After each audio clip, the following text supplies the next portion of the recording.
Amados hermanos, tengan todos muy buenas tardes. Acabo de encender mi bocina interior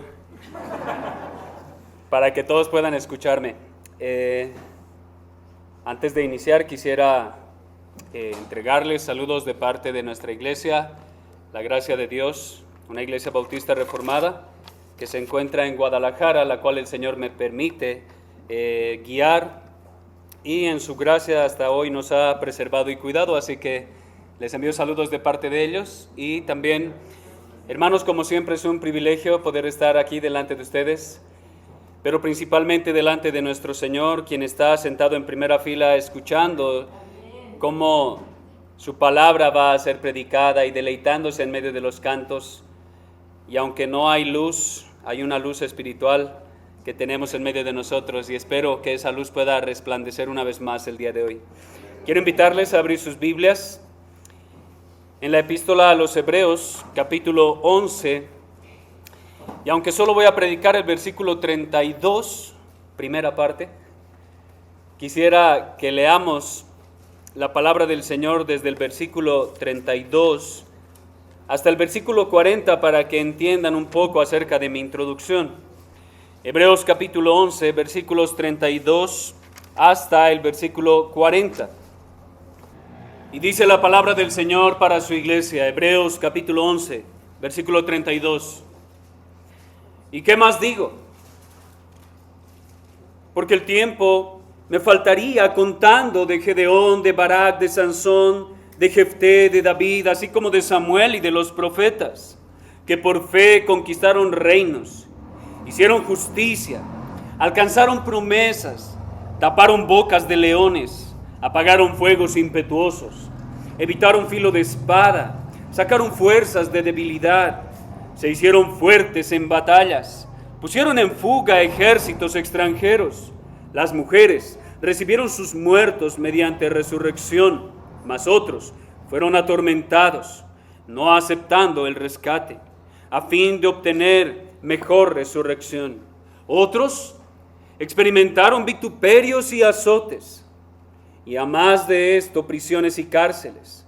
Fueron apedreados, aserrados, puestos a prueba, muertos a filo de espada. Anduvieron de acá para allá, cubiertos de pieles de ovejas y de cabras, pobres, angustiados, maltratados, de los cuales el mundo no era digno, errando por los desiertos, por los montes, por las cuevas y por las cavernas de la tierra. Y todos estos, aunque alcanzaron buen testimonio mediante la fe, no recibieron lo prometido, proveyendo Dios alguna cosa mejor para nosotros, para que no fuesen ellos perfeccionados aparte de nosotros.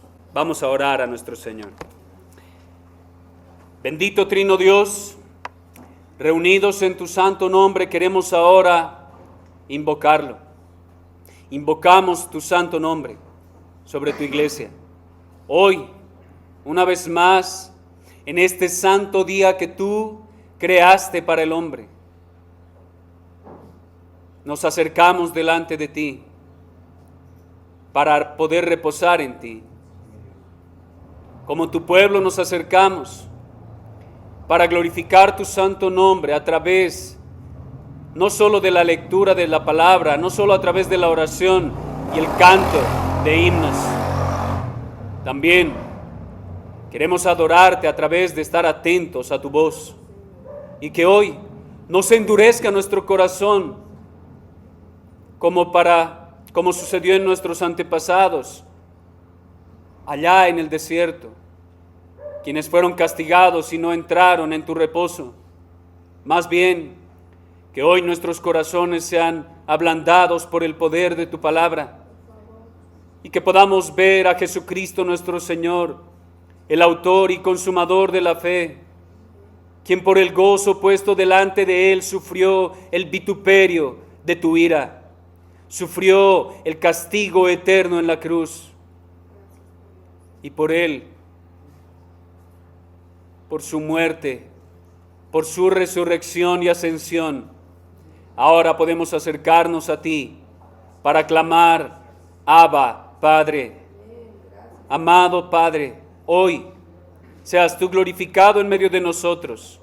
y sea el hombre humillado, que hoy podamos verte en tu trono y nos acerquemos de rodillas delante de ti, inmerecedores de toda gracia y bondad, inmerecedores de tu amor, pero habiendo sido amados eternamente y para siempre.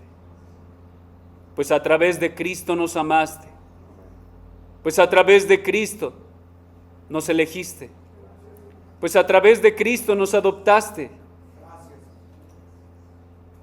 a través de Cristo nos justificaste, a través de Cristo nos santificaste, y en Cristo ya hemos sido glorificados.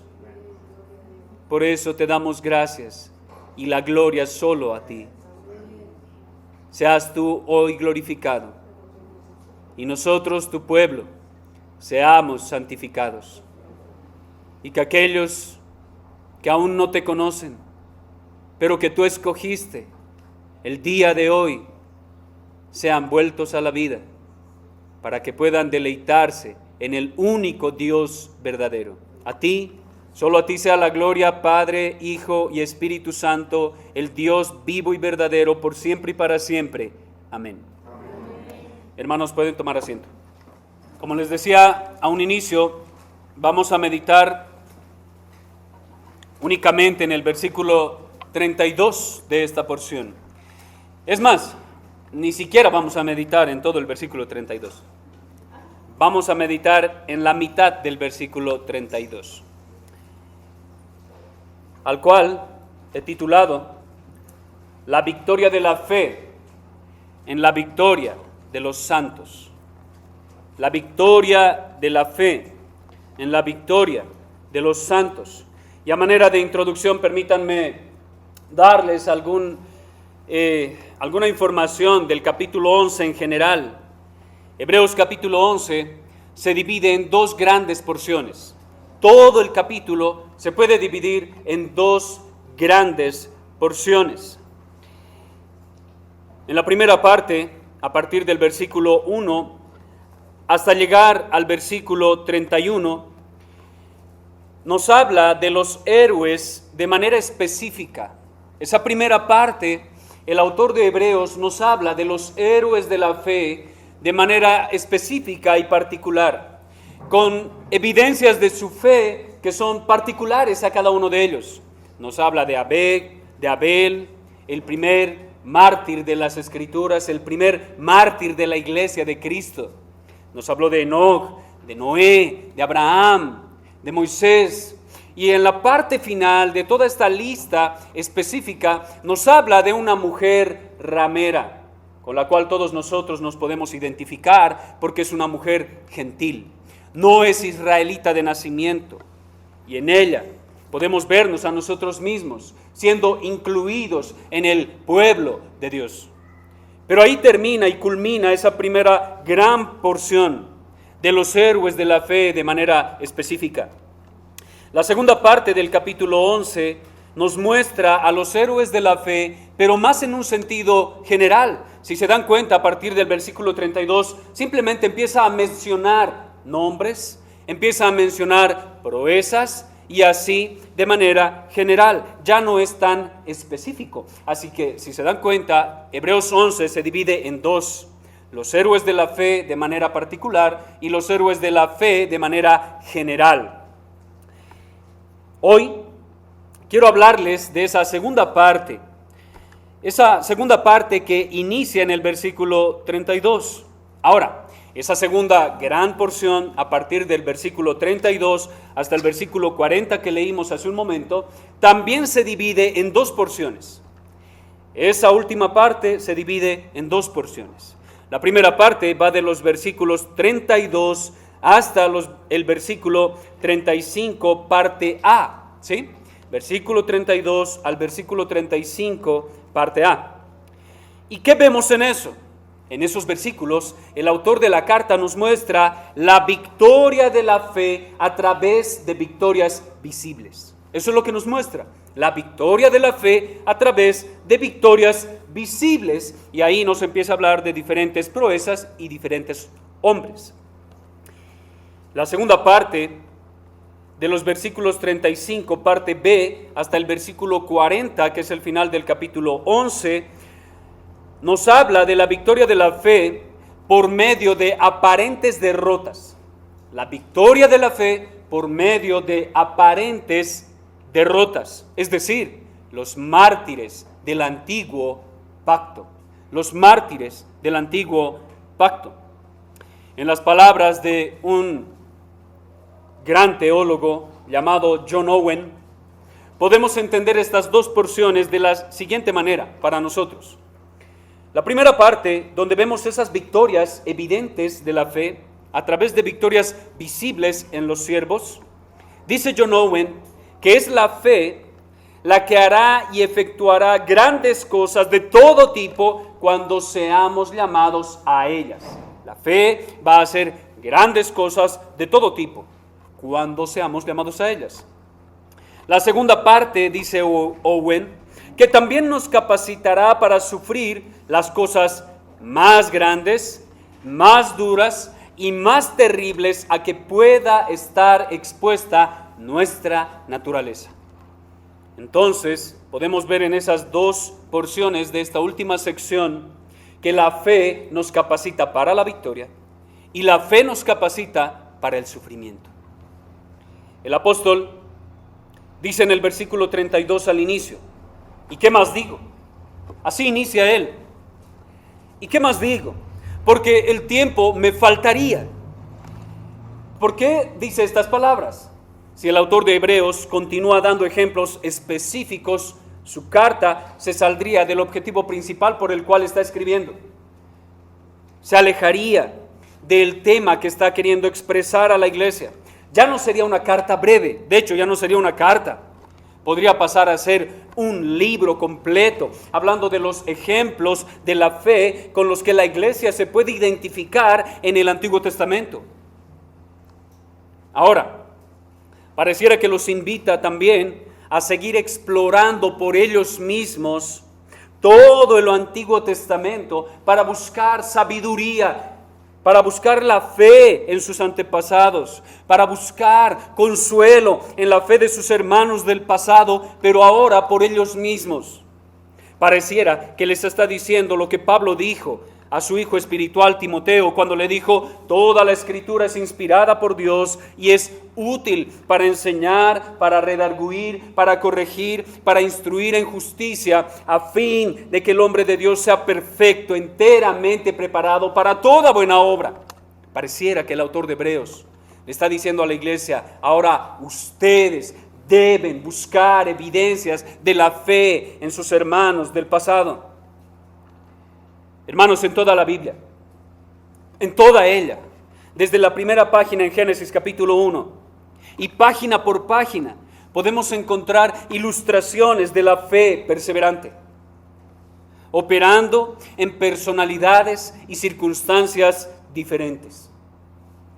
Y eso es lo que ahora quiero que veamos.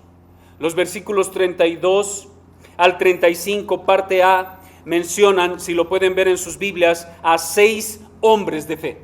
Menciona 6 hombres de fe. ¿Quiénes son estos? Gedeón, Barak, Sansón, Jefté, David y Samuel. Después de ellos menciona simplemente los profetas. Luego menciona las proezas de los diferentes héroes de la fe, pero sin sus nombres. Simplemente menciona proezas que se hicieron en el antiguo pacto. Ahora, los 6 nombres del versículo 32 se pueden entender como 3 partes de 2 personajes cada uno. Esos 6 nombres se puede dividir en 3 grupos de 2. ¿Qué significa esto? Que podemos unir a Gedeón con Barak. Podemos unir luego a Sansón con Jefté, David con Samuel. Y en cada parte el autor, a propósito, no sabemos por qué en última instancia, pero a propósito ha invertido el orden cronológico de eventos. No sé si se habían percatado de eso, pero Barak vivió antes que Gedeón. Y en la lista se menciona primero a Gedeón y luego a Barak. Lo mismo con Jefté y Sansón. Antes está Jefté y luego Sansón en la historia de las Escrituras. Luego, en el desarrollo de las Escrituras, inicia Samuel y luego David. Pero ahora el autor de Hebreos ha invertido ese orden. No sabemos por qué. Realmente no lo sabemos. Sin embargo, hay un autor llamado David Byrd que propone 4 opciones para este cambio. Hay 4 opciones. La primera opción es que en cada grupo la importancia está sobre el primer nombre y por eso el cambio. La importancia que quiere el autor que prestemos atención es sobre el primer nombre en cada grupo. En segundo lugar, dice él, en el caso de Gedeón y Barak, es posiblemente porque ya en el Antiguo Testamento se ha intercambiado sus nombres. Luego pueden revisar, pero en el primer libro de Samuel, capítulo 12, versículo 11, sus nombres ya habían sido invertidos.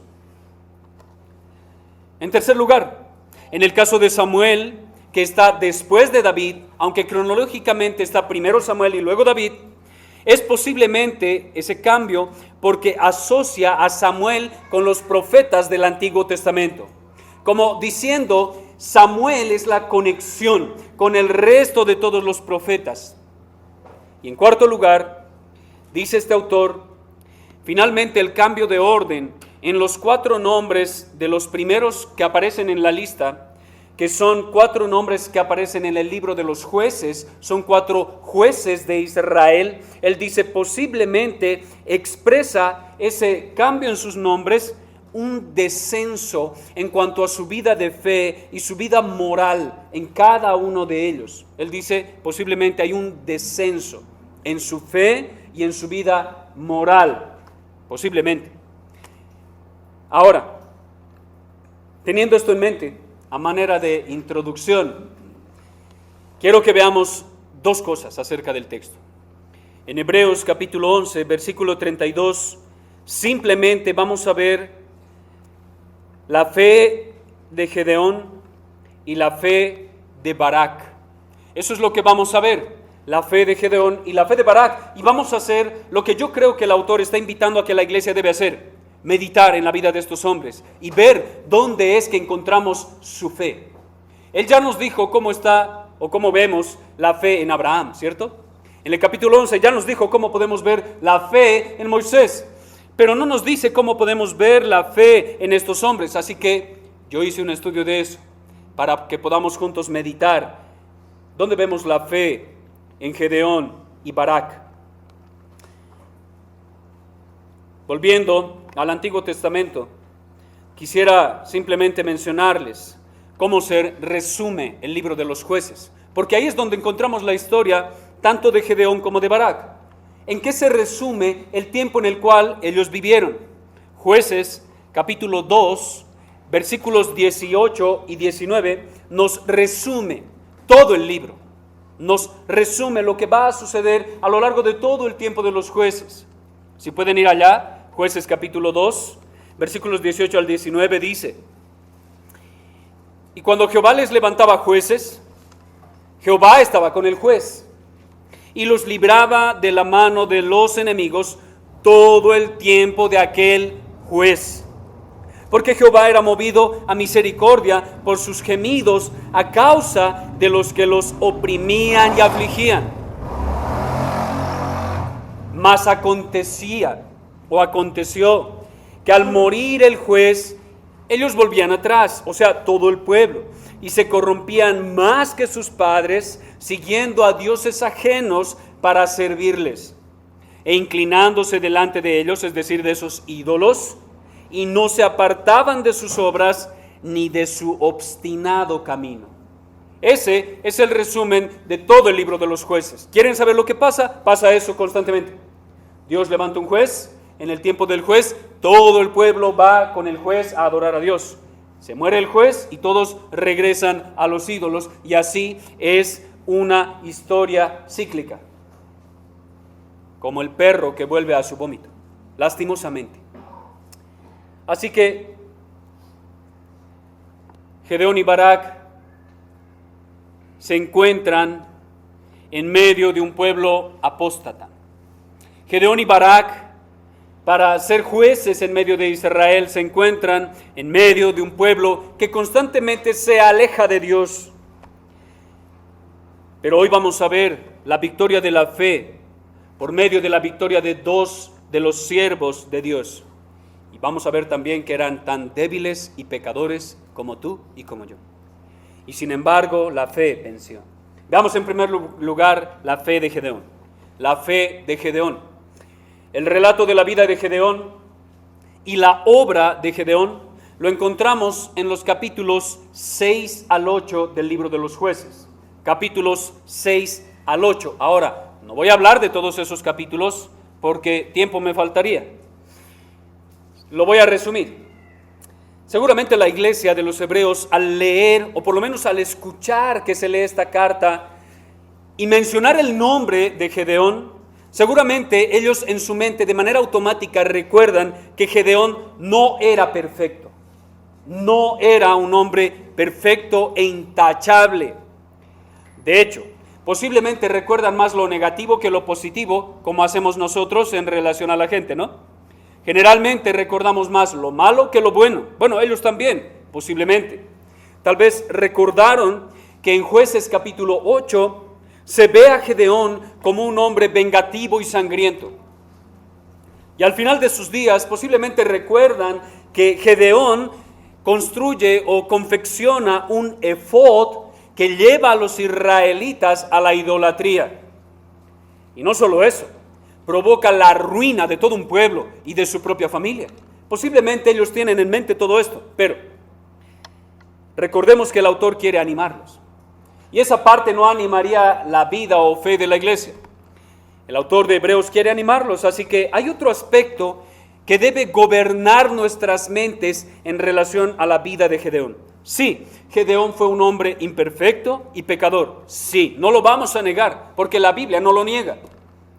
Pero la fe ganó una victoria a través de él.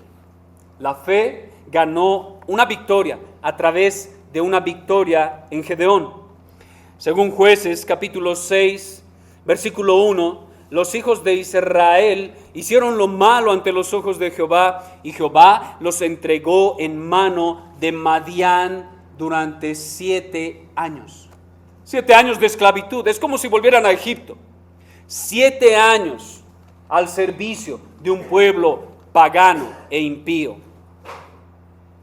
Sin embargo, el ángel de Jehová se le aparece a Gedeón en un día común y corriente en el que él estaba realizando sus obras diarias. Él simplemente estaba realizando sus labores comunes de su día a día, trabajando de manera normal.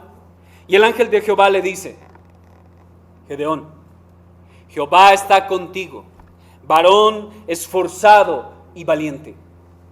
La respuesta de Gedeón parece todo lo contrario a la declaración del ángel de Jehová, porque la respuesta de Gedeón es incrédula en su inicio, pero finalmente Dios lo convence de que Dios va a librar a su pueblo a través de él, de Gedeón. Sin embargo, antes de Gedeón realmente estar seguro de que Dios va a hacer lo que le está diciendo que va a hacer, debe mostrar fidelidad a Dios. Dios ya lo convenció. Ahora Gedeón debe probar delante de Dios que él está listo para esto. ¿Y qué es lo que dice que tiene que hacer? Gedeón tiene que derribar el altar de su padre, porque su padre había construido un altar para adorar a 2 ídolos de los de Madián, Baal y Asera, 2 ídolos del pueblo enemigo. Pero ahora Gedeón va a destruir el altar que su padre había construido a los ídolos. Y esto provoca dentro del mismo pueblo que todos se levanten y quieran matar a Gedeón, porque saben lo que va a causar en los de Madián. Los de Madián van a atacar al pueblo de Israel. Eso es una sublevación. Sin embargo, después de todo ese dilema, problema, el ejército de los madianitas viene en contra del pueblo, pero Gedeón toca el cuerno y todo el pueblo viene a él. Eso es una llamada a la guerra. Gedeón llama a la guerra a su pueblo. y capacitado por Dios para liderar, ahora se va a enfrentar a los de Madián. Después de ser 7 años esclavos de ellos, se van a enfrentar a los madianitas. Ahora, antes de ir a la batalla, Gedeón, nuevamente en su incredulidad, en su debilidad, va a probar a Dios para ver si realmente Dios le va a dar la victoria, como dice. ¿Qué es lo que hace? Bueno, primero, en medio de la noche, deja un vellón de lana en la parte exterior de la casa. ¿Para qué?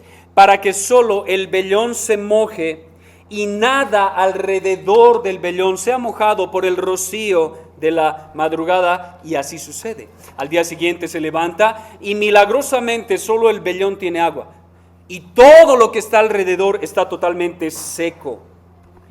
Pero él no se conforma con esta prueba. Al día siguiente, o bueno, en la noche de ese día, deja el vellón de lana nuevamente en la parte exterior, pero esta vez para que todo alrededor del vellón esté mojado y solo el vellón esté seco. Él dijo, bueno, es más fácil que todo esté seco y solo el vellón mojado, así que es un poco más difícil hacer que el vellón esté seco y todo mojado. Y sin embargo, Dios, por así decirlo, pasa su prueba. Sin embargo, después de probar a Dios, al día siguiente Gedeón debe ir a la batalla. Pero ahora será Dios el que lo pruebe a él. Ahora Dios va a probar la fidelidad de su siervo. Gedeón, me probaste, ahora yo te voy a probar a ti. ¿Y qué es lo que sucede? Dios le dice a Gedeón, ¿sabes algo? El ejército de 32,000 hombres que han venido a ti para pelear es demasiado. Son muchos para pelear. Así que le dice, anuncia que todos los que son miedosos se vayan. Todos los que tienen miedo deben irse. Y se van del ejército 22,000 hombres. Los que están bien en matemáticas ya saben cuántos quedan, ¿no? Se quedan 10,000 para pelear la batalla. Pero el Señor le dice que aún es demasiados soldados para ir a pelear. Son muchos, así que los lleva a las aguas y nuevamente los prueba. Y alrededor de las aguas, después de ser probados, se van 9,700 hombres. ¿Cuántos quedan? Quedaron en el ejército de Gedeón 300 hombres. ¿Y Dios qué dice? Perfecto. Perfecto. Ahora sí, se van a enfrentar a ese pueblo. Este es el número que va a obtener la victoria. ¿Por qué? Porque no es una victoria de los hombres, es una victoria de la fe. Por eso, la victoria no es por la fuerza de los hombres, la victoria no es por el número de caballos que tengan, la victoria no es por el armamento bélico que puedan tener, sino a través de la fe. Ese es el punto aquí. La estrategia, ¿saben cuál es? Dios les dice que lo único que tienen que llevar son trompetas, cántaros vacíos y teas o antorchas en 3 escuadrones de 100 hombres. O sea, para acabar de ajustar, no solo son 300 hombres para enfrentarse, según el relato bíblico, a un ejército que era tan numeroso como saltamontes o como langostas en medio del desierto. No sé si han visto alguna vez, no sé cómo se dice lo de las langostas, si es una plaga, o sea, el conjunto, pero eso es increíble. Cuando vuelan parecen nubes en el cielo, son miles de miles, y dice que el ejército enemigo de los de Madián era así, como langostas en el desierto, eran numerosos. Y esta estrategia ahora está dividiendo a esos 300 hombres. No van a estar juntos, van a estar separados, 100, 100 y 100. Y no van a llevar espadas. No van a llevar armamento bélico. No tienen carros y caballos. El enemigo sí. Ellos solo tienen trompetas, cántaros y teas o antorchas. Nada más. Estas armas parecen ser realmente inútiles para enfrentarse en la batalla. Realmente inútiles. ¿Cómo enfrentas las espadas afiladas de tu enemigo con una trompeta, con un cántaro de barro o con una tea? Pero Gedeón confió en las aparentemente absurdas instrucciones que recibió del Dios de Israel. Gedeón confió. ¿Era débil y pecador? Sí, pero confió. ¿Por qué? ¿Por qué está tan seguro? El apóstol Pablo lo dijo en el Nuevo Testamento, 1 Corintios 1:25, porque lo insensato de Dios es más sabio que los hombres y lo débil de Dios es más fuerte que todos los hombres. Así que Gedeón va a la batalla y triunfa. A manera de aplicación de este primer aspecto, de este primer héroe de la fe. Número 1. Hermanos, quiero que recordemos que incluso en medio de tiempos de apostasía, de oscuridad y de idolatría alrededor nuestro, Dios va a levantar a sus siervos para continuar iluminando al mundo en tinieblas. Recordemos eso. Dios no va a dejar solo a su pueblo. Dios va a seguir levantando a sus siervos. ¿Para qué? Para que el pueblo no se desvíe y puedan continuar en medio de la luz. En segundo lugar, amado hermano, muchas veces respondemos al llamado de Dios con incredulidad, ¿cierto? Muchas veces intentamos probar a Dios, ¿cierto? Señor, si realmente vas a hacer lo que me dices, primero quiero que me digas esto. Primero que hagas esto.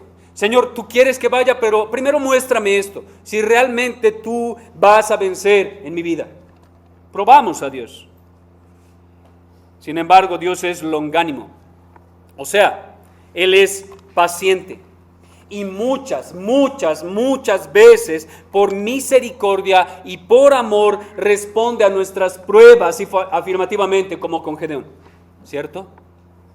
A pesar de nuestra incredulidad, responde con misericordia. Sin embargo, mi amado hermano, recuerda esto.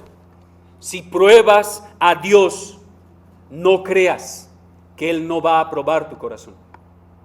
Si tú pruebas a Dios, tú vas a ser probado por Dios. Y no lo olvides.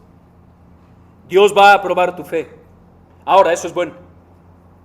Porque la prueba de nuestra fe produce paciencia. La prueba es buena. Porque sirve para que nuestra fe salga del horno como oro refinado, como oro reluciente. La prueba va a ser buena, pero tal vez duela un poco. Algo más. Amados hermanos, leer esta porción, meditar en esta porción y ver la fe de Gedeón realmente produce en nosotros un ánimo increíble. Mi amado hermano, qué ánimo tan increíble y hermoso para nosotros que somos la iglesia en este siglo XXI. Nosotros también estamos en guerra. Y nuestras armas, si se dan cuenta, parecen ser absurdas e inservibles delante de este mundo malo. Estamos en guerra, sí. ¿Cuál es tu arma? La oración. ¿Cuál es tu arma? Leer la Biblia. Memorizar la Biblia. Meditar en la Biblia. Esas son nuestras armas y parecen inservibles. Parecen tan inservibles que no las usamos, ¿verdad?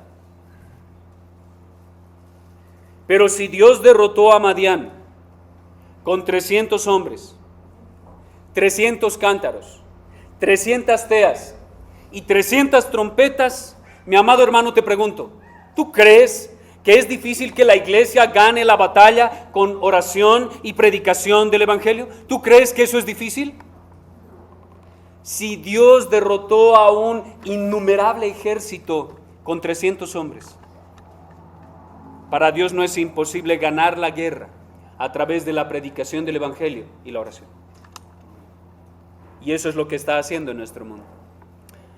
Un autor dice, y esto a manera de ilustración, es un tanto alegórico. Sin embargo, quiero que tengan esto en sus mentes, porque podemos extraer una verdad bastante profunda de las Escrituras. Un autor del pasado dice que los cántaros somos nosotros. Los cántaros que tenían los del ejército somos nosotros, la iglesia. Y dice que las teas, la luz, es la luz que Cristo ha puesto en nosotros. Mateo capítulo 5, vosotros sois la luz de esta tierra. Y él dice, Las teas representan la luz que Cristo ha puesto en nosotros. Y dice, para que la batalla sea ganada, los cántaros deben ser quebrados y las teas deben brillar. Mi amado hermano, la mejor manera de ganar esta batalla es morir a ti mismo.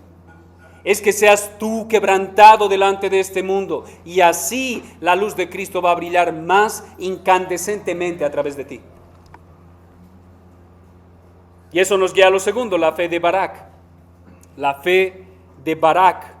Ahora, nuevamente, vamos y nos quedamos en el libro de los Jueces, pero vamos a retroceder un poco en los capítulos, porque el relato de la historia de Barak lo encontramos en los capítulos 4 y 5 del libro de los Jueces. La historia de Gedeón, capítulos 6 al 8. La historia de Barak, capítulos 4 y 5. Nos vamos 2 o 3 capítulos atrás. En este tiempo, tal cual lo describe esos capítulos, la situación de Israel llegó a un punto espiritual tan bajo y tan pecaminoso que las marcas de su desvío eran muy evidentes y muy llamativas. Las marcas de su desvío eran terribles y solo quiero mencionárselas. Primero, la primera marca de su desvarío, la primera marca de su pecado, y yo creo la primera marca de que están bajo el juicio de Dios es esta: no había hombres valientes en medio del pueblo. No había hombres valientes en medio del pueblo. Todos eran unos cobardes, incapaces de liderar. Todos, cobardes. Esa es la primera marca del desvío del pueblo de Dios. La hombría se ha apagado. La segunda marca va en relación a la primera. La segunda marca de que el pueblo se ha desviado, está en pecado y está bajo el juicio de Dios, es que una mujer los lidera. Esa es la segunda marca. Una mujer los lideraba y sacaba la cara por la falta de hombres que se porten varonilmente. O sea, ella estaba al frente y los hombres debajo de sus faldas, diciéndolo un poco más ilustrativamente. ¿Quién era esta mujer? Débora. ¿Saben cómo le decían a Débora en ese tiempo?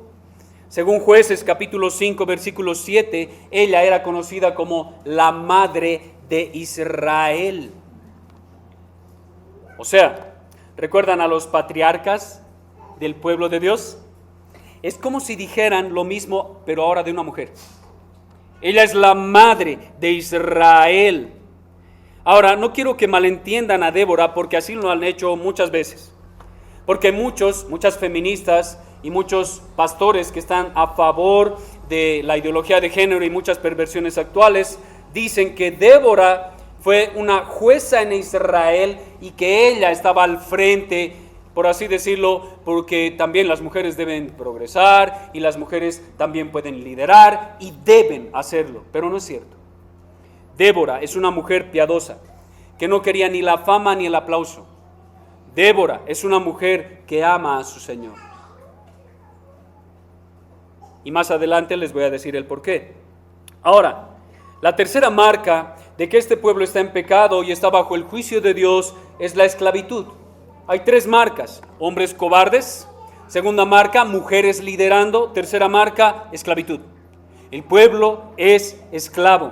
¿Saben por cuántos años fueron esclavizados antes de que pueda Dios levantar a Barak? 20 años. El pueblo, el rey de Canaán, ha esclavizado al pueblo de Israel. 20 años esclavos. Entonces, Débora, quien también era profetisa en ese tiempo, le dice a Barak, escuchen bien lo que le dice Débora, que aparte de ser la madre de Israel es profetisa, y le dice a Barak en Jueces capítulo 4, versículos 6 al 7, Barak, ¿no te ha mandado Jehová Dios de Israel diciendo, ve, junta a tu gente en el monte de Tabor y toma contigo 10,000 hombres de la tribu de Neftalí y de la tribu de Zabulón, y yo atraeré hacia ti al arroyo de Sisón, a Sísara, capitán del ejército de Jabín, con sus carros y su ejército, y lo entregaré en tus manos? ¿Sí lo vieron? Falta de hombría. Y una mujer enviada por Dios para confrontar a este cobarde hombre que Dios ya había llamado. Barak, ¿no te ha dicho Dios lo que tienes que hacer? ¿Y por qué no lo haces? Sin embargo, no era tan sencillo enfrentar a un ejército enemigo como el de este hombre. Estaba mejor equipado bélicamente, pues Sísara contaba con 900 carros herrados. ¿Qué significa eso? Tal vez no lo entienden porque no vivimos en esa época. Pero eso es como enfrentarse al poderío militar de los Estados Unidos. No nosotros. Yo no sé cómo está el poderío militar de México. Pero es como si un pueblo de Latinoamérica que no tiene ni misiles, ni armamento nuclear, le declarara la guerra a los Estados Unidos de Norteamérica. La comparación es que en medio de la batalla, la victoria segura sería para los Estados Unidos, no para este pequeño país que apenas si tiene gente que pelea. Sin embargo, Barak, en vez de huir ante el enemigo o abdicar de su responsabilidad, a pesar de su cobardía, a pesar de su debilidad, a pesar de sus pecados, confía en la palabra que el Señor le está dando a través de la profetisa del pueblo, a través de la madre de Israel, y que creen, enfrenta a su enemigo. Eso es lo que hace la fe. Hace de cobardes hombres valientes. Eso lo hace la fe. ¿Y qué pasa en el relato? Dios mismo peleó por ellos y ganó la batalla a favor de su pueblo. Jueces capítulo 4, versículo 5 dice: y Jehová, Dios, quebrantó a Sísara y a todos sus carros y a todo su ejército a filo de espada delante de Barak. Y uno lee el relato de los jueces y dice, pues Barak no me parece tan valiente, porque solo fue a la guerra porque Débora se lo dijo. Además, él le pide a ella que vaya con él. Barak le dice, si tú vas conmigo, sí voy. Si no vas, no voy. Ella tuvo que decirle que eso sería una vergüenza para él. Nuevamente confrontado por una mujer, para que sea un hombre esforzado y valiente. Confrontado por esa mujer. Barak, si voy contigo, eso va a ser una deshonra para ti. Sí, mis amados hermanos, parece que él era débil y Débora era fuerte. Él incrédulo y ella bastante creyente. Pero es un gran consuelo que las Escrituras nos hablan de la fe en Barak. En Hebreos capítulo 11 no nos menciona a Débora, nos menciona a Barak. Es la única parte que se menciona a Barak en todo el Nuevo Testamento, pero se menciona a Barak. Y se lo incluye dentro de los héroes de la fe, es un héroe de la fe. Barak, a fin de cuentas, fue fiel a la palabra de Dios, aun cuando siempre tuvo a Débora como intermediaria, pero había fe en él. Incluso alguien dice que el hecho de que insistiera en que Débora le acompañara a la batalla era también, en cierto sentido, aunque no lo podamos ver, una evidencia de su fe. ¿Saben por qué? Porque para él, ella era la portavoz de Dios. Para él, ella era la madre de Israel, era la sierva del Señor. Así que aunque no lo podamos percibir, eso parece una evidencia de su fe. Porque él está diciendo, si ella, que tiene fe en Dios, y es la intermediaria entre Dios y yo, va a la batalla, es que Dios está con ella y Dios está con nosotros y vamos a ganar la batalla. Ahora sí, a manera de aplicación acerca de esta historia. Amados hermanos, lo primero que debemos ver en esto es al juez de jueces. Antes de vernos a nosotros, debemos ver al juez de jueces. un juez en el cual nunca hubo cobardía. Un juez en el cual nunca hubo el pensamiento de no ir a la guerra. Un juez que es por encima de todos estos jueces débiles. Un juez que llevó a la victoria a su pueblo. Un juez que peleó la batalla y la ganó. Ese juez es Cristo. Estos jueces eran hombres débiles, comunes y corrientes, que ganaron una victoria a través de la fe. Cristo ganó la victoria para brindarnos la fe. Por eso el autor de Hebreos nos dice, Él es el autor y consumador de la fe. Él obtuvo la victoria para su pueblo. Él es el juez de jueces. En Él no hubo cobardía. En Él no hubo error alguno. En Él no hubo pecado alguno. Él vino y se enfrentó a la pelea. Y una pelea mucho más difícil que la de Gedeón y Barak. Gedeón y Barak se enfrentaron a la pelea con hombres. El Señor Jesucristo se enfrentó a una pelea espiritual que ningún hombre podía ganar. Él se enfrentó al diablo y venció. Él se enfrentó a los hombres y venció. Él se enfrentó al pecado y venció. Él salió victorioso de la guerra de guerras. Él le pisó la cabeza a la serpiente, algo que ningún otro hombre hubiese podido hacer. Y además de eso, se enfrentó a la ira de Dios, para que nosotros no fuéramos tocados por su ira. Él es el juez de jueces. Y Gedeón y Barak, en ese pequeño atisbo de su fe, nos muestran a Cristo. Ahora, mis amados hermanos, nosotros, nuestra fe puede ser tan débil como la de este hombre, Barak, ¿cierto? Tan débil como la de él. Posiblemente en muchas cosas las faldas sobrepasan a la masculinidad. Posiblemente. Posiblemente hay mujeres más valientes en medio de nosotros que hombres en medio de nosotros. Sin embargo, fuimos y seremos salvos por gracia. Hombres débiles y cobardes también van a ser salvos y vamos a ganar la victoria. Así como él, como Barak, débiles, insuficientes, cobardes, pero vamos a ganar la victoria.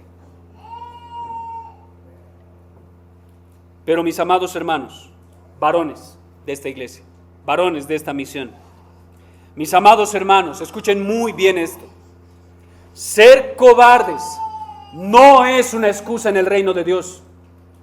Ser cobardes no será una excusa en aquel día. Hermanos amados, no portarnos varonilmente no va a ser una excusa. Un día se dirá de ti o de mí, creo que fue salvo por la fe. Sí, yo creo que fue salvo. Yo creo que está con Cristo. Sí, yo creo que está con Cristo, pero ¿sabes algo? Hubo mujeres más valientes que él en el reino de Dios. Mi amado hermano, ser cobarde no es una excusa en su reino. Si la Biblia no nos oculta la cobardía de estos hombres, la historia no va a ocultar tu cobardía y la mía. No lo va a ocultar. Tal vez un día tu biógrafo cuente tu historia y diga, fue un cristiano, fue creyente, pero también fue un cobarde por mucho tiempo. Y no hizo lo que tenía que hacer. Tal vez diga, fue más parecido a Barak que a Cristo. Pero Barak también fue salvo por la fe. Mis amados hermanos, varones, cristianos, debemos luchar en contra de la incredulidad. Debemos luchar en contra de nuestra cobardía. Debemos luchar en contra de la pérdida de tiempo. Debemos hacer lo que debemos hacer. Ahora, mis amadas hermanas, el hecho de que su esposo, el hecho de que tu esposo no sea un hombre esforzado y valiente como la Biblia lo dice, el hecho de que él no sea una cabeza firme para tu hogar, el hecho de que tu esposo no guíe adecuadamente para tu hogar, el hecho de que no se esfuerce en glorificar a Dios en su vida, no significa, mi amada hermana, que ahora tú debes tomar el mando en tu hogar. Eso no significa eso. No significa que como Él no te llama a hacer devocionales, pues tú vas a llamar a tus hijos y vas a tomar el rol de cabeza en tu hogar. No. Significa que debes doblar tus rodillas y orar al Señor. Debes orar por tu esposo, exhortarlo en amor e impulsar su liderazgo. Mi amada hermana, debes imitar a Débora en eso. Debes imitar su piedad en eso. Si tu esposo es un cobarde y no quiere ir al frente de la batalla en medio de tu hogar, debes decirle lo mismo que Débora le dijo a su esposo, a su amigo, a su hermano en la fe, por así decirlo, en Israel. Debes acercarte a él y decirle: si tú no eres una cabeza firme en nuestro hogar, eso va a ser una vergüenza para ti. Si tú no eres un esposo como el Señor quiere que lo seas, eso va a ser una vergüenza para ti. Si tú no eres el padre que la Biblia quiere que seas, eso va a ser una deshonra para ti. Por lo tanto, debes hacerlo. En amor, sí, pero también en firmeza, para ver si así tu amado esposo va al frente de la batalla y pelea la guerra. Mi amada hermana, no te halles usurpadora de un puesto que Dios no te ha dado. La cabeza en tu hogar es tu esposo. Él es el guía espiritual. Él es la autoridad en tu hogar, no tú. Ruega a Dios para que abra el entendimiento de tu esposo. Por otro lado, hoy es un buen día para llamar a todo creyente a ser un hombre, a ser un varón esforzado y valiente. Mis amados hermanos, un autor llamado William Hendrickson dijo: los cobardes no son útiles en el reino de Dios. Los cobardes no son útiles en el reino de Dios. De hecho, en Apocalipsis dice que los cobardes van a estar en el lago de fuego. Debemos ser valientes y pelear. Ahora, mis amados hermanos, al igual que en el tiempo de Gedeón y Barak, estamos en guerra. No parece, pero estamos en guerra. Estamos librando una batalla. Es diferente. Nuestras armas son diferentes y el enemigo es diferente.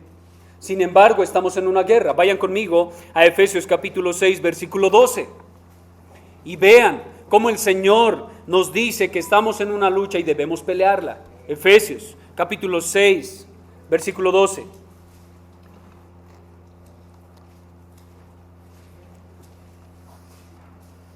Mis amados hermanos, la guerra es inminente. Y el apóstol Pablo le dijo a la iglesia en ese entonces y le dice a la iglesia ahora: porque no tenemos lucha contra sangre y carne, sino contra principados, contra potestades, contra los gobernadores de las tinieblas de este siglo, contra huestes espirituales de maldad en las regiones celestes. Mi amado hermano, estamos en guerra. Mi pregunta para ti es esta: ¿con qué estás vestido para la guerra? ¿Qué tienes puesto para ir a pelear? ¿Estás con tu vestido de fiesta? ¿Estás con tu vestido de playa? ¿O estás con el vestido que Dios te ha provisto en Efesios capítulo 6? La armadura de Dios. ¿Qué tienes puesto? ¿Sabes algo? El Señor ha vestido a la esposa de su hijo, y eso es grandioso. El Padre te ha dado la ropa que debes vestir, entre el ya y el todavía no. Él te ha dado tu ropa para que la vistas. ¿Y saben algo? Aún no es la ropa de gala para las bodas del Cordero. Esa ropa está reservada para aquel día.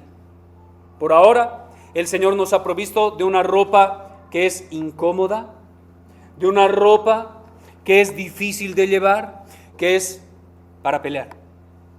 El Señor te ha dado una armadura y debes vestirla.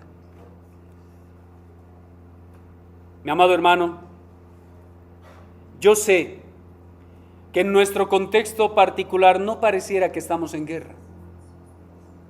Pareciera que no estamos en guerra, pero recuerden, nuestro adversario, el diablo, es inteligente. Él ha sofisticado su armamento y ha sofisticado a su ejército. La guerra ya no es igual que la de Gedeón y Barak. Ellos se enfrentaron a ejércitos reales y visibles. Nosotros, según Pablo, nos enfrentamos a ejércitos invisibles, con armamento invisible. Y también tenemos armadura y armamento que debemos usar. Mi amado hermano, estamos en guerra. Y quiero hablarles de nuestra guerra particular para despertar sus mentes. Hermanos, estamos en una era, un siglo, un tiempo, como le quieran llamar, en el que quieren que los hombres sean delicados como plumas y las mujeres sean duras como rocas, ¿cierto? Esa es la guerra. Estamos en un tiempo en que los hombres son sensibles y las mujeres insensibles. Estamos en un tiempo en que los hombres son de cristal y las mujeres de roca. El diablo está haciendo muy bien su trabajo en medio de la sociedad. Pero mis amados hermanos, no debemos permitir que eso ingrese en la iglesia local. No debemos permitir que ingrese en nuestra mente y corazón. Eso es el mundo y en el mundo eso es normal. Sin embargo, Dios le ha dado un lugar y le ha dado un rol al varón y a la mujer.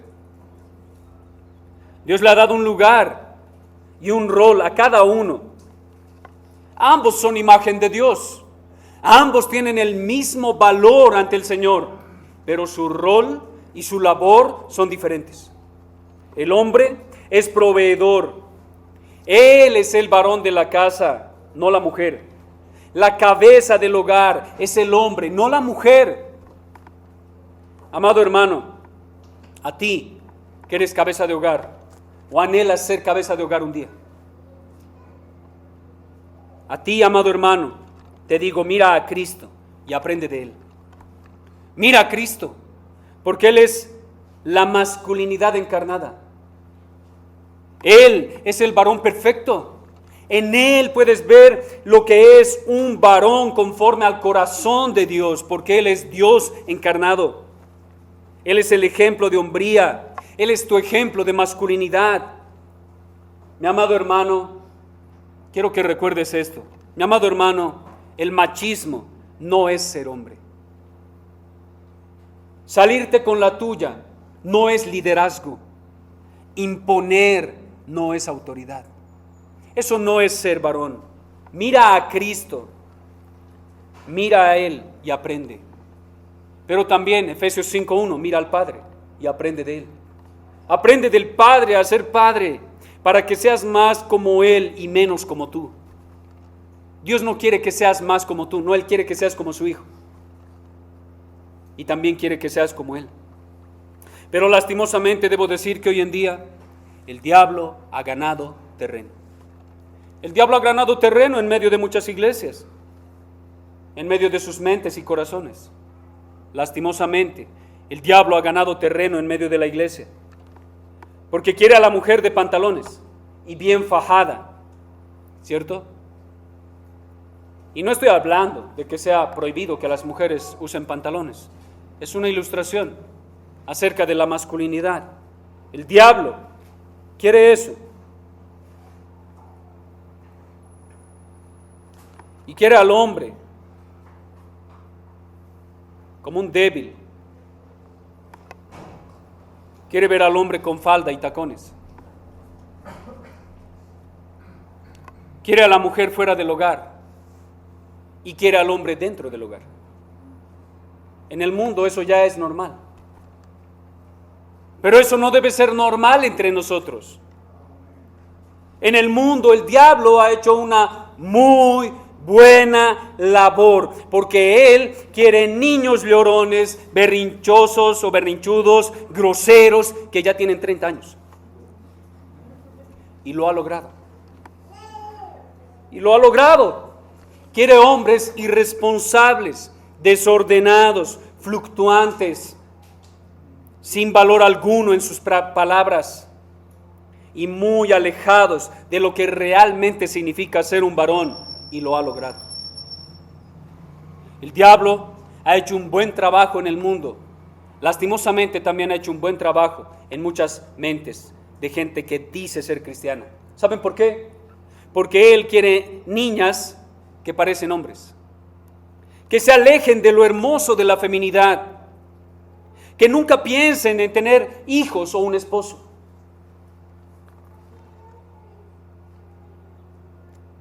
En este mundo, eso es algo evidente y se ve desde que son niñas, porque los mismos padres ya no le regalan a sus niñas bebés para que ellas los cuiden, ya no le regalan cosas, objetos, juguetes que las lleven a pensar en un día poder ser mamás o ser esposas. No, el mundo le regala juguetes de profesiones. No, ya no tengas un bebé para que cuides y le cambien los pañales, ya no tengas una cocinita en la cual juegues a cocinar y a hacer el aseo. No pienses en eso. Te voy a regalar un juego de veterinaria, porque debes ser profesional.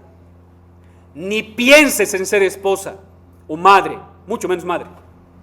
Y si ya cometiste el error de casarte, no pienses en tener bebés. Ese es el pensamiento del mundo. Lastimosamente, eso ha ingresado a la iglesia. Mujeres de 30, 40 años, solteras, que no quieren casarse, que creen que sin un hombre están bien, que creen que sin hijos están bien. El mundo ha hecho un buen trabajo, en medio incluso de la iglesia. ¿Por qué? Mis amados hermanos, estamos en una era en la que, para el feminismo, que una niña sueñe con ser una hermosa ama de casa, una preciosa madre y esposa que glorifica a Dios cuidando su hogar, es la más tonta de todas las mujeres. Eso piensa el mundo. Eso piensan tus familiares. ¿Y tú qué haces? Cuido de mi hogar. ¿En serio? ¿Estás perdiendo tu tiempo haciendo eso? Eso piensan nuestros amigos que no creen en Cristo. Eso piensan tus amigas, señoritas, que están jóvenes. ¿Con qué sueñas? Antes el sueño era vestirse de blanco y casarse con un varón y tener hijos. Ahora el sueño es ser la CEO de la empresa. Ahora el sueño es viajar por todo el mundo. Ahora el sueño es tener 3 perros y 2 gatos. Ahora el sueño es diferente. Y eso lo ha cambiado el mundo. Mis amadas hermanas, ese no debe ser su sueño. El sueño más grande que debe tener una mujer es servir a su esposo y a sus hijos y glorificar a Dios en su hogar. Y no me malentiendan, no estoy diciendo que la mujer no trabaje. No estoy diciendo eso, pero sí estoy diciendo que el fin con el cual Dios creó a la mujer es mucho más hermoso y elevado que el fin y objetivo que el mundo quiere promover ahora. Mis amados hermanos y hermanas, en aquel entonces, según lo que estudiamos hoy, el pueblo fue esclavizado por Madián y Canaán, 7 años y 20 años respectivamente. Hoy en día somos esclavos de otras cosas muy diferentes, pero estamos esclavizados, pero de cosas mucho más tontas y absurdas. Muchos esclavizados en las redes sociales. Y hablo con conocimiento de causa. No por ustedes, sino por mi propia experiencia. Muchas veces perdiendo el tiempo en el celular, ¿cierto? Solamente pensar cuántas veces o cuántas horas al día saco mi celular y empiezo a hacer esto.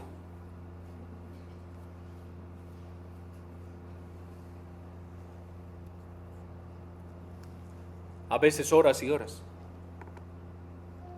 De simplemente deleitarme en el chisme, en cosas tontas que nos da el mundo.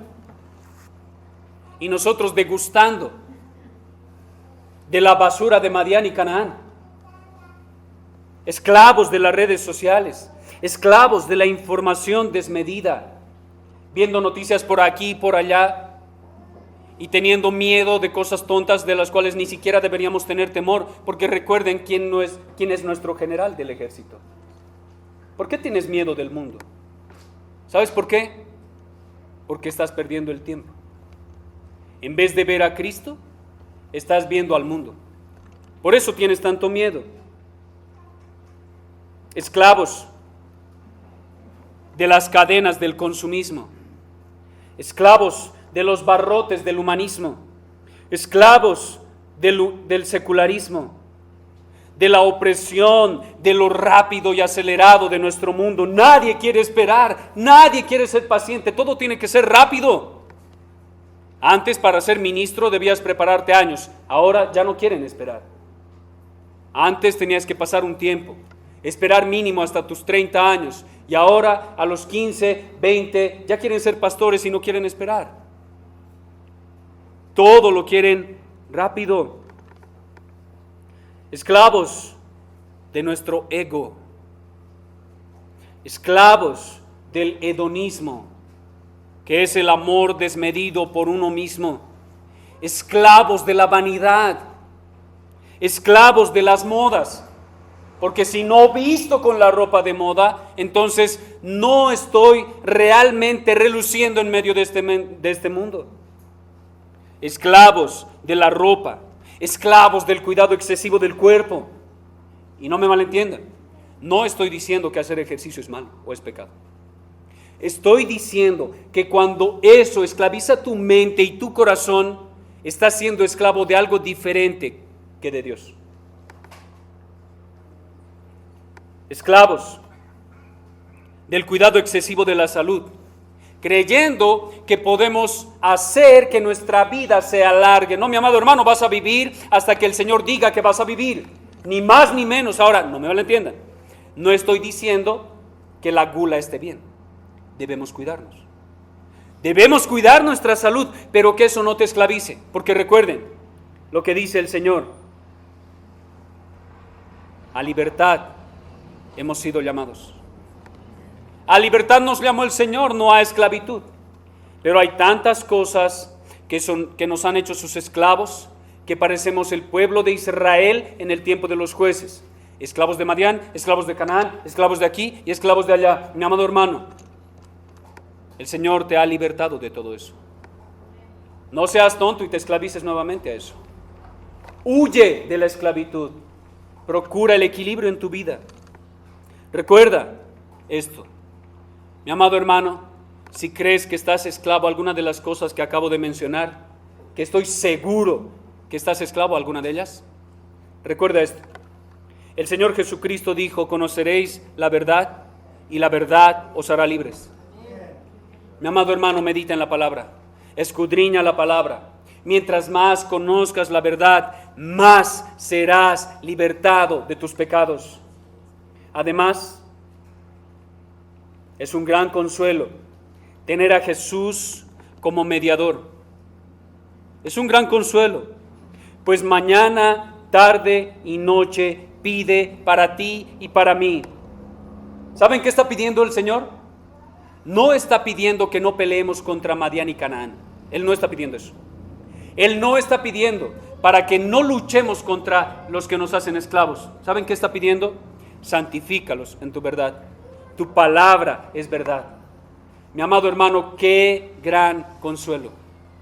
Que en medio de esta guerra que estamos librando, el Señor Jesucristo mañana, tarde y noche, a la diestra del Padre, intercede por su pueblo y todo el tiempo le está diciendo al Padre: Padre amado, santifícalos en tu verdad. Tu palabra es verdad. Guíalos en el camino de rectitud. Oh, mi amado hermano, si has creído en el Señor Jesucristo, ve a su palabra y confía en que Él te va a dar libertad de sus pecados. Confía en que Él te va a libertad de esa esclavitud en la que te encuentras. Pero a ti, mi amado amigo, a ti que no crees en Cristo, debo decirte algo. Si te das cuenta, en esos relatos Dios derrota a sus enemigos. Dios ha derrotado a sus enemigos siempre. No hay nadie que se pueda enfrentar a Él. Y para ti que no crees en Cristo, solo hay dos opciones de derrota. Tú nunca vas a ganar, pero hay dos opciones de derrota. La primera opción de derrota es que Dios te derrote y te haga parte de su pueblo. Que vayas a Él, que es Rey, te postres delante de Él y le digas: por favor, perdóname, recíbeme como uno de tus esclavos, esclavízame tú para que te sirva a ti, ten misericordia de mí. Esa es la primera opción de derrota. La segunda opción de derrota no la queremos para ti. Seas quien seas niño, seas joven o seas anciano. Yo no quiero la segunda derrota para ti, porque la segunda derrota es terrible, es fatal. Porque la segunda derrota es la ira de Dios sobre ti. El Señor te va a derrotar. Tienes dos opciones. La segunda es que seas derrotado eternamente y para siempre en el infierno, y que el lago de fuego te consuma sin consumirte, y que los gusanos entren y salgan de tu cuerpo eternamente y para siempre. O que hoy mismo vayas de rodillas a Cristo, pidas perdón de tus pecados y lo reconozcas como tu Rey y soberano. Solo hay dos opciones. Amigo, cree en Cristo, cree en Él, y serás aceptado en este ejército de cobardes y miserables que ya hemos ganado la victoria en Cristo. Vamos a orar. Amado Padre Celestial, quiero darte gracias. Quiero darte gracias porque un día nos derrotaste, porque un día nos humillaste y por tu gracia nos diste vida para poder correr a las puertas de tu reino y clamar: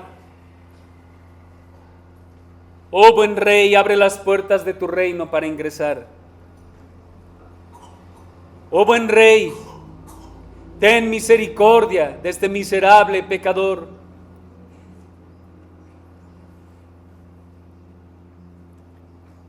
Y en tu gracia y misericordia, a nosotros, inmerecedores de toda gracia, nos abriste las puertas de tu palacio.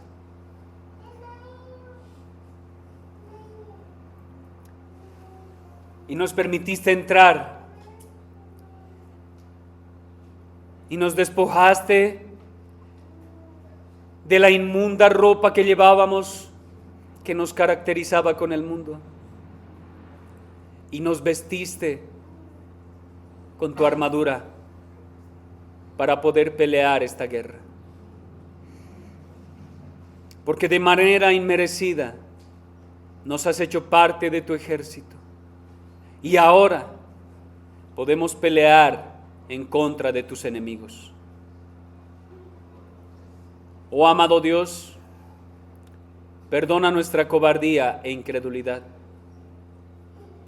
Ayúdanos, como dijera tu siervo en las Escrituras: ayuda mi incredulidad. Tengo fe, la fe que me has dado, pero oh buen Dios, aún soy un cobarde.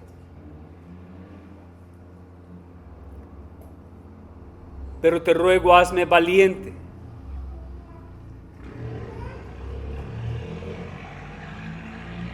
Que pueda ser yo y puedan ser mis hermanos amados parte de los valientes de tu ejército.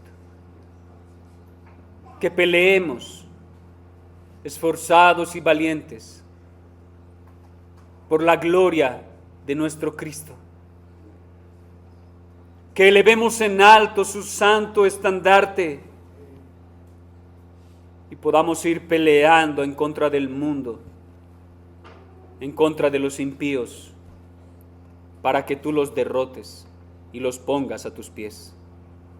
Oh buen Dios, haznos hombres esforzados y valientes. Te ruego, buen Dios, que hagas de mis hermanos cabezas firmes en su hogar. Que sean hombres que guíen a su esposa a los pies de Cristo. Que guíen a sus hijos a adorar y exaltar al único Dios verdadero. Que sean hombres dedicados a tu servicio, allá donde se encuentren en la labor que realicen. Que no sean enclenques, llevados por todo viento de doctrina, que sean firmes en su palabra, que sean valientes, que imiten a Cristo en su servicio.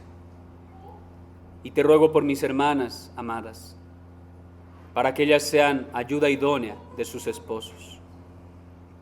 Te ruego, buen Dios, por los solteros, para que se preparen para un día ser cabeza de su hogar, que imiten a Cristo Jesús.